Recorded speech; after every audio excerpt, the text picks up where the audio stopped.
Hey guys and welcome to CBSE Guru e school.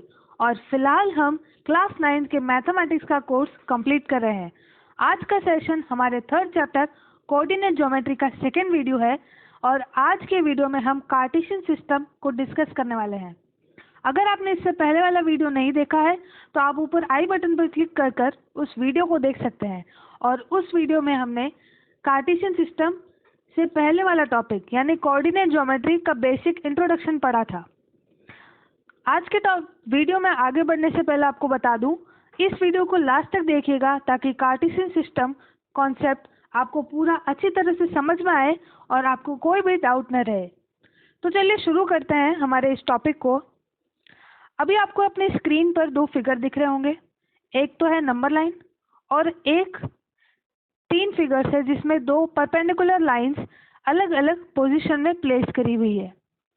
Number line को observe करने पर हम पता चलता है कि नंबर लाइन पे हम 0 लिखते हैं, उसके राइट हैंड साइड में पॉजिटिव नंबर्स और लेफ्ट हैंड साइड में सभी नेगेटिव नंबर्स, और दो नंबर के बीच का जो डिस्टेंस है उसे हम 1 यूनिट डिस्टेंस कहते हैं। अब कोऑर्डिनेट ज्योमेट्री या कार्टेशियन सिस्टम में जो 0 है हमारी नंबर लाइन का, उसे ओरिजिन के नाम से जाना जाता है। यहाँ पर आपको दिख रहा होगा 0 इज टर्म्ड एज ओरिजिन। तो ये तो थी हमारी नंबर लाइन को हमने कंसिडर करके ओरिजिन को समझा कि ओरिजिन क्या होता है और 1 यूनिट डिस्टेंस को समझा कि वो क्या होती है। अब आपको इस सेकेंड जो फिगर है जिसमें ए बी और सी तीन अलग डिफरेंट फिगर्स है जिसमें तीनों में ही दो लाइंस एक दूसरे के परपेंडिकुलर ड्रॉ करी हुई है। फर्स्ट फिगर में अलग एंगल पे है, सेकंड फिगर में अलग एंगल पे है और थर्ड फिगर में अलग एंगल पे है। लेकिन तीनों ही फिगर्स में एक चीज कॉमन है, दोनों ही लाइंस एक दूसरे के परपेंडिकुलर है। जो कोऑर्डिनेट ज्योमेट्री में हम यूज करते हैं वो हमारा थर्ड फिगर है तो तीनों में ही दोनों लाइंस परपेंडिकुलर एक दूसरे के, लेकिन कोऑर्डिनेट ज्योमेट्री में दोनों ही लाइंस हॉरिजॉन्टल और वर्टिकल होनी जरूरी है, किसी भी एंगल पे इंक्लाइंड नहीं चलेगी। कोऑर्डिनेट ज्योमेट्री का सिंपल फंडा यही है कि दो लाइंस एक दूसरे के परपेंडिकुलर होगी और एक हॉरिजॉन्टल होगी और दूसरी वर्टिकल होगी, जिसमें से हॉरिजॉन्टल लाइन जो है हमारी, जो हॉरिजॉन्टल एक्सिस है वो हमारी एक्स एक्सिस कहलाती है और जो वर्टिकल एक्सिस है वो हमारी वाई एक्सिस कहलाती है। इसको आगे समझते हैं इस स्लाइड से। ये जो लाइन है हमारी, ये है हॉरिजॉन्टल लाइन और ये है एक्स एक्सिस। अब यहाँ पर आपको इस हॉरिजॉन्टल लाइन के राइट हैंड साइड में x दिख रहा है और लेफ्ट हैंड साइड में x डैश दिख रहा है। उसका मतलब ये है कि ओरिजिन से राइट हैंड साइड में, मतलब ओरिजिन से पॉजिटिव की तरफ जो हमारी एक्सिस होगी वो उसके इन्फिनिटी तक वो x एक्सिस कहलाएगी। ये पूरी x एक्सिस ही कहलाती है, ऐसा नहीं है, लेकिन ओरिजिन से पॉजिटिव की तरफ में x होगा और ओरिजिन से नेगेटिव की तरफ में x डैश होगा। मतलब ओरिजिन एक्स एक्सिस पे ओरिजिन से पॉजिटिव इन्फिनिटी की तरफ जाएंगे तो वो एक्स की तरफ एरो जाएगा और नेगेटिव इन्फिनिटी की तरफ जाएंगे तो वो एक्स डैश की तरफ एरो जाएगा। सिमिलरली ये जो एक्सिस है ये वर्टिकल एक्सिस है। यहाँ पे भी आपको एक ओरिजिन दिख रहा है, ऊपर की तरफ पॉजिटिव नंबर्स है और नीचे की तरफ नेगेटिव। पॉजिटिव की तरफ y और नेगेटिव की तरफ y डैश। अगर इन दोनों ही एक्सिस को एक दूसरे के परपेंडिकुलर ड्रॉ कर दे, जिसमें से x एक्सिस हॉरिजॉन्टल होगी और y एक्सिस वर्टिकल होगी, तो हमारे पास कुछ इस तरह का ग्राफ बनेगा, which is the basic graph और the basic funda of coordinate geometry and known as coordinate system.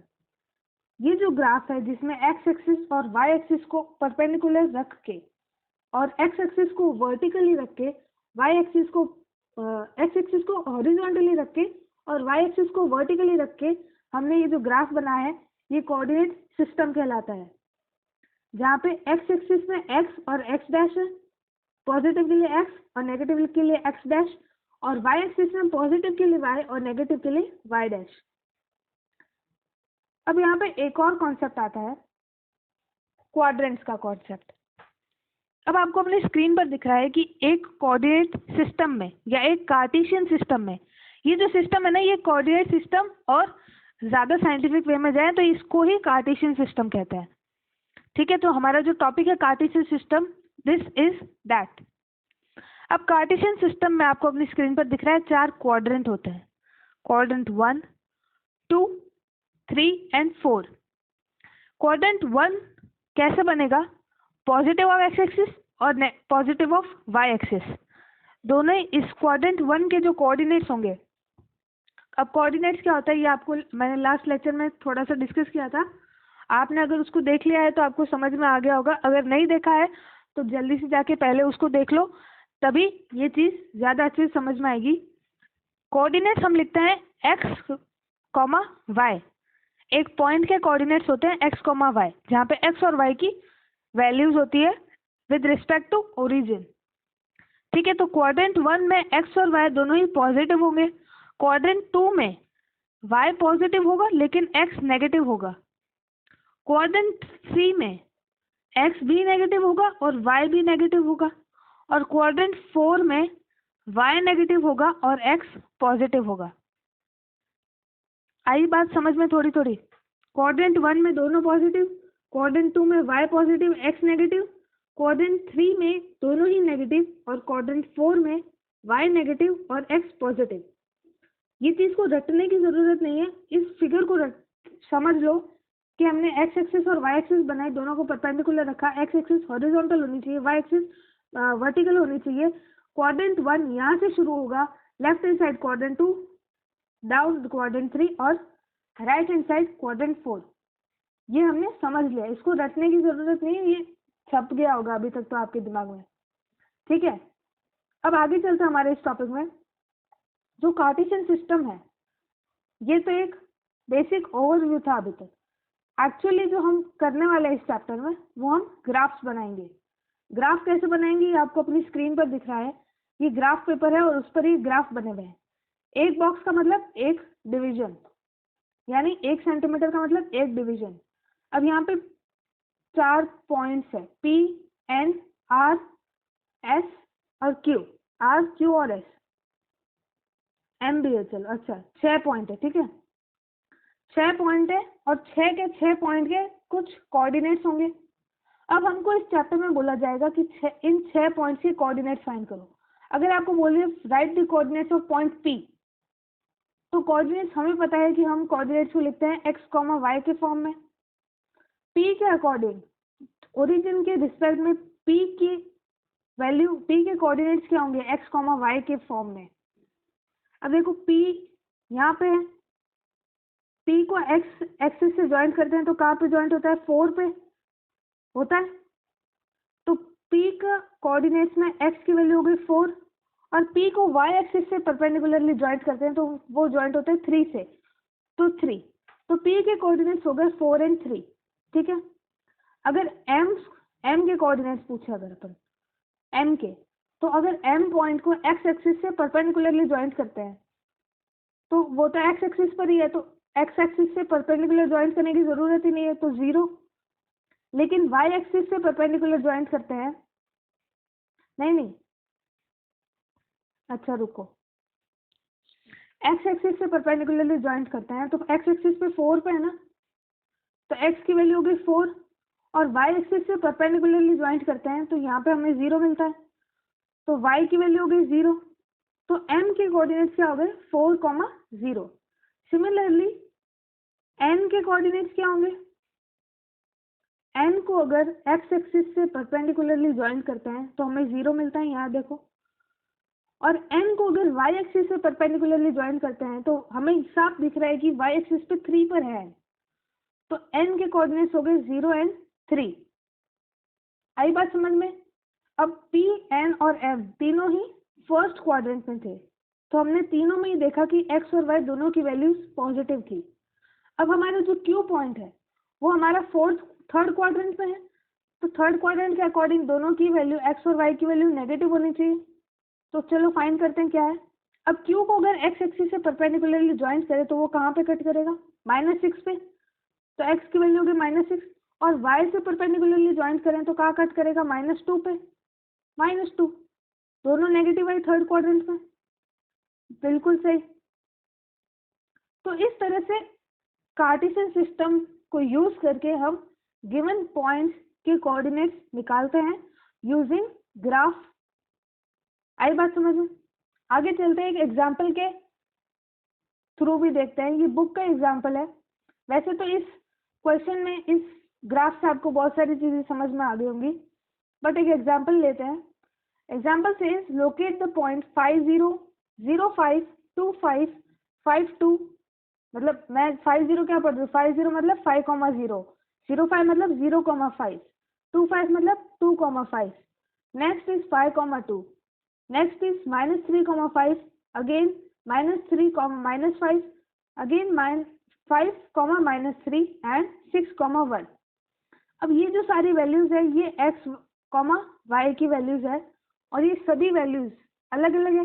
किसी में x अलग है तो किसी में y अलग है, तो किसी में x और y दोनों ही अलग अलग है। तो ये सारे ही अलग अलग पॉइंट्स है। आपके कोऑर्डिनेट्स, पॉइंट के कोऑर्डिनेट्स डिसाइड करते हैं कि वो पॉइंट कहाँ पे लाई करेगा एक कार्टेशियन सिस्टम में। यहाँ पे जो हमें जितने भी कोऑर्डिनेट्स दिए हैं वो सारे अलग अलग पॉइंट्स के कोऑर्डिनेट्स है। कोई भी पॉइंट दूसरे पॉइंट से कोइंसाइड नहीं करेगा, क्योंकि सभी के कोऑर्डिनेट्स ही अलग है। अगर कोई दो पॉइंट एक दूसरे से कोइंसाइड कर रहे हैं तो उनका मतलब होगा उनका एक्स वाई कोऑर्डिनेट सेम होगा। ठीक है, समझ में आ रही है बात? इसका सॉल्यूशन लिखा है आपके सामने। Taking 1 centimetre equal to 1 unit, जो हमने यूनिट पढ़ा था इसी सेशन के स्टार्टिंग में। We draw the X axis and Y axis, जहाँ पे X axis horizontal, Y axis vertical, और दोनों के बीच में 90 डिग्री का एंगल।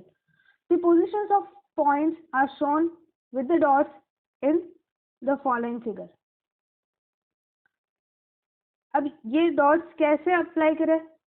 एक्स और वाई के फॉर्म में मैं दो एग्जांपल ले लेती हूँ। एक 2,5 ले लेती हूँ, 2,5, और एक 0,5 इस ग्राफ पे ले लेती हूँ, इस ग्राफ पे ले लेती हूँ। ठीक है, अब हमें लेना है 2,5। 2,5 का मतलब है x की वैल्यू 2, तो x की वैल्यू 2 कहाँ पे? यहाँ पे। और y की वैल्यू 5, y की वैल्यू 5 यहाँ पे। तो अगर 2 से परपेंडिकुलर खींचे और 5 से परपेंडिकुलर खींचे तो ये दोनों लाइंस जहाँ पे इंटरसेक्ट करेगी वहां पे हमारा पॉइंट होगा जिसके कोऑर्डिनेट्स हैं 2,5। समझ रहे हो?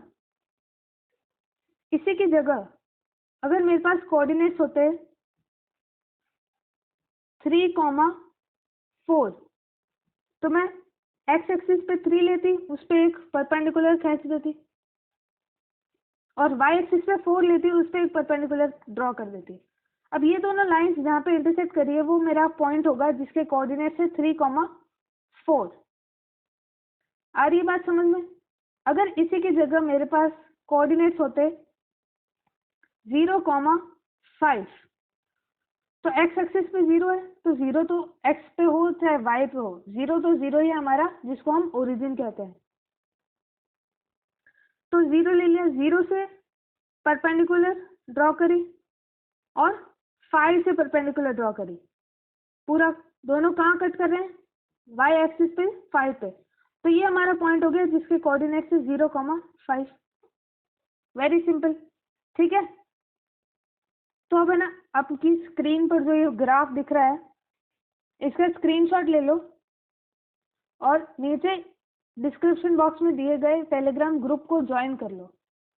इसका स्क्रीनशॉट लेने के बाद ये जितने भी पॉइंट्स है B, M, L और S, इन चारों पॉइंट्स के कोऑर्डिनेट्स आपको फाइंड करना है और उस टेलीग्राम ग्रुप पर लिख के भेजने हैं।